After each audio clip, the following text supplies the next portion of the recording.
Welcome back to the system for our closeout for the second week in November. And this has been an interesting couple of weeks, really, but never have I been so happy to really have nothing to say.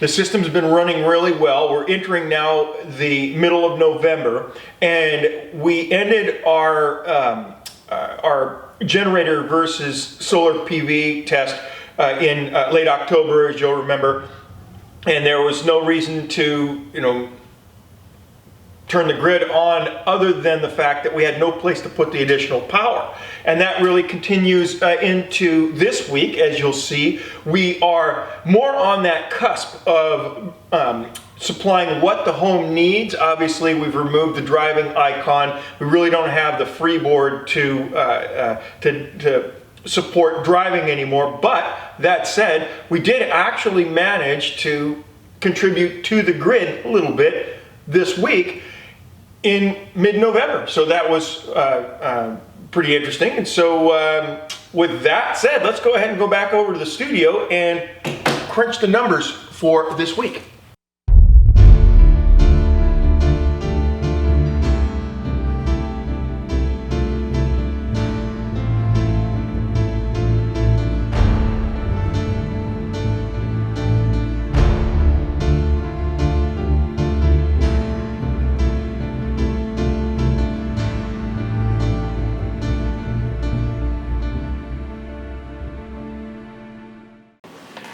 Welcome back to the studio. So for our condensed introduction this week, we'll walk through a little bit of our grid contribution for this week in November. As we mentioned in last week's recap, we ended that generator versus battery and solar comparison and put the system back online to grid power. But again, we did so not because we needed to draw any power from the grid, but because we just had no place to put the power. The system was at 100%, and our choices were to either babysit the car as we charged it, or just go ahead and let the system charge to the grid. And so we just chose to go ahead and let it run on grid power. It was easier to monitor that way, basically, is why we did that. And the surprising thing about this past week was that we're still contributing to the grid. As we go through our daily walkthrough here, you'll see on the 10th, 11th, and 12th, we actually did supply a small amount of power to the grid, just under 8 kilowatt hours. Not much, but it was something. And again, the surprising thing is that here we are in the middle of November, and we're still not only supplying the home's energy independence, but we're actually even putting a bit to the grid. So for now, let's go ahead and get into the week. We wind up starting and ending the week with the system's percentage at 100%. So let's go ahead and see how that happened. We started off on the 8th, where we left off last week. And good production in comparison to some of the days last week, 27 kilowatt hours of production, and then a home usage a little bit elevated, 24.3 kilowatt hours. And ending the day basically back at 100%. The 99% that's recorded, that's due to that difference between when just before the total solar day is recorded, where you're absolutely not producing any more power. What winds up happening, especially on days where you have a slightly reduced PV output, is that there will be a time where the solar production no longer meets the needs of the house, and so then that ticks that down just a little bit, and so we wound up with that. That's where that 100% that drops to 99. And the interesting thing there is, even when we do show 100%, that keep in mind that figure isn't actually 100%. It's just that it hasn't lost a full 100% or a full 1% to drop it down to 99. So it's. But again, nothing to the car, obviously. The Powerwall is getting a workout, 11 kilowatts in, or out rather, and 15 in. And so then we have the notes here. I won't spend too much time on this because this is again where we left off last week, basically looking into the extended forecast, and we're seeing rain predicted for next week. And so, like I said in the opener, now we're at that time of year where we're looking to see how much reserve we can keep up in the system for rainy days, so then we can figure out what type of a reserve that we want to set out. In other words, how much we want the system to be able to deplete to before it actually then starts to draw from grid power. And again, that's in the case of, for power outages or that kind of a thing. And generally we wind up with that being about 10-20% is what I like to see on our system. For a smaller system, a 3 or a 2 or a 3 Powerwall system, your reserve, you might want to set it a little higher just so that you actually have a realistic amount of time that you can run the home on. I would base your reserve on what you would be able to get through what your evening losses are. That way it gives you at least some chance to then extend that time period out where you're self-sufficient. And so then we have the 9th, and we see our typical overnight usage of approximately 20%, just like what I was saying before about, when you start thinking about what you want to set your reserve setting at, that again, that's basically why that is. And so this remained fairly consistent. It's again a handy way of predicting and how many days the system can actually handle a decreased solar output on rainy days. And so again, we're ending the day here at 100%. As you can see, we're still kind of wrestling with that strange anomaly that cropped up back in October with the to and the from the grid numbers there showing quite a bit of chatter. And this is something, again, that we're keeping a close eye on, and in the coming weeks we'll make a determination about what's going on there and see if there's anything that we want to let you guys know about for your own systems. And then here we have the notes. Basically that slight amount to the grid, but not enough here to hit our threshold of error that I set at basically that 1 kilowatt hour of difference between the inflow and the outflow. And today wasn't recorded as a grid contribution day. But here we have the 10th, and now you see that icon. This, however, does show a grid contribution day, starting the day at 84%.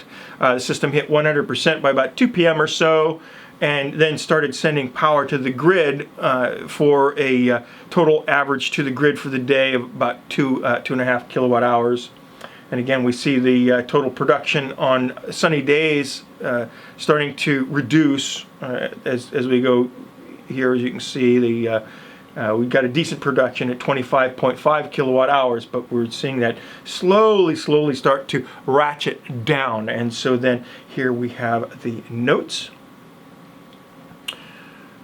And nothing to show really. We're just still recording just the daily miles on the car, but I'll probably stop recording that shortly and just eventually just post the total for the year. There really isn't much point in recording this data anymore. And so again, for the takeaway for this is that we're approaching that solar minimum in a couple of weeks, about the 26th, I think, of December is when we'll hit that. We'll record that. And so then we have the 11th.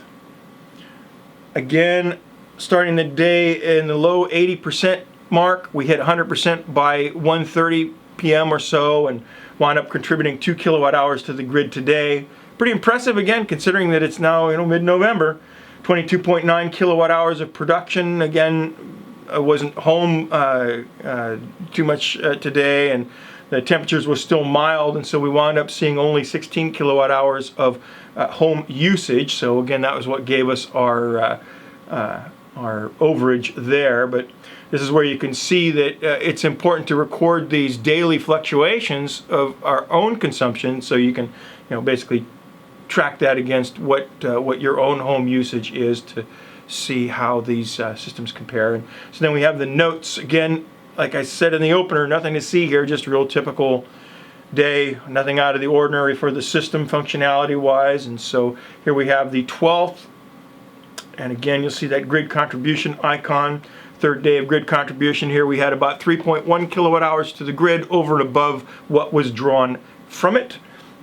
And so then starting the day rather high due to that low consumption of the home the previous day. That also then obviously went into the evenings. If you have the evenings that are fairly warm or mild at this time of the year, then the heater circulation fans aren't running, and that was why that kind of went down. But here you have the higher start in the day. That also means that then the system peaks out sooner in the day, and so then you're obviously able to then contribute a bit more while the sun is still shining. And the notes, again, nothing really to see, so move on to the 13th. We've got partly cloudy weather kind of creeping in today. The system managed to maintain 100%, starting the day at 81% and finishing at 100% with total solar day contribution there at 20.2 kilowatt hours because of that partially cloudy weather there, and home use still hovering in the high teens, and so that allowed us to maintain our battery percentage. And so notes, again, broken record, nothing to see here. Just the high clouds reduced the output a little, and so this pretty much a remarkable week. So we have the 14th. Again, a little bit partially cloudy there, starting the day at 88%, ending at 100% with 20.7 kilowatt hours of production and 16 kilowatt hours of home usage. And the notes, nothing to see here. And so then that brings us very quick week up to the 15th and our traditional closeout day. And again, like you see, starting at 85% due to that reduced home consumption. A little up. That's not true. The home was consumed a little more today, 23.4 kilowatt hours, but we did manage to slightly go over that in what we brought in at 24.7 kilowatt hours. And so that's basically that. You know, I'll let you look at that for just a second. And the notes, nothing really to see, just the miles to the car. And again, like I said, we're going to stop recording that pretty soon here. But I hope you found this week it was interesting, if a little ho-hum. Again, there wasn't really a lot to say about it. The system's functioning quite well, and now you can kind of see we're in that period of the year where we're actually going to start to draw some power from the grid, probably in the next 2 or 3 weeks, which is going to make the next couple of weeks updates a little interesting. We've got some rainy weather coming in, systems at 100%, and with Thanksgiving coming up, we're going to go ahead and be doing some entertaining and have some friends over, so we'll see how the system's able to cope with the additional usage from that. And with that, I wish you all a very happy Thanksgiving. If this winds up coming up after Thanksgiving, I hope that you had a very nice Thanksgiving, and we will see you again next week.